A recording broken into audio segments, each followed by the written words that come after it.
સુરતમાં નશાના કાળા કારોબારને નેસ્ત નાબૂદ કરવા માટે Surat police no drugs in Surat city અભિયાન ચલાવી રહી છે. તો સુરતના સારોલી પોલીસે સુરતમાં ઘુસાડાએ તે પર લાખો રૂપિયાના ગાંજાને જથ્થા સાથે ઓડિશાવાસીને ઝડપી પાડ્યો હતો.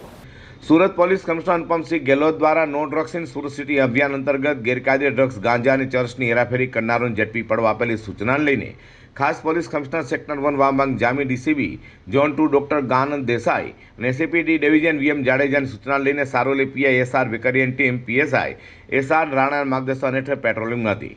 નામ હેડ કોન્સ્ટેબલ વિપુલસિંહ વનરાજસિંહ અનામ પોલીસ કોન્સ્ટેબલ વિલેશ જસવંતભાઈ મળેલી બાતમીના આધારે શુક્રવારે રાત્રિના 1:30 વાગ્યાની આસપાસ મંગલ દિવાકર શેઠી નામનો ઇસમ પોતાની પાસેના મીણાયા પ્લાસ્ટિકના કોથળામાં ગેરકાયદે રીતે ગાંજાનો જથ્થો લઈ સુરત કડોદરા રોડ નિયલ ચેકપોસ્ટ પાસેથી પસાર થનાર છે. કે બાતમીના આધારે રાત્રિના સમયે સાબરગામ 3 રસ્તા પાસે સારોલી પોલીસે વોચ ગોઠવી જેથી મૂળ ઓડિશાના ગંજામ હાલ પાંડેસરા હાઉસિંગ બોર્ડ ખાતે કૃષ્ણનગરમાં રહેતા મંગલુ દિવાકર શેઠીને ઝડપી પાડ્યો હતો. તેની પાસેના પ્લાસ્ટિકના કોથળાની તપાસ કરતા તેમાંથી 6,93,000થી વધુની કિંમતનો 13.868 કિલોગ્રામ ગાંજાનો જથ્થો મળી આવ્યો હતો, જેથી તેની ધરપકડ કરી વધુ તપાસ હાથ ધરી છે.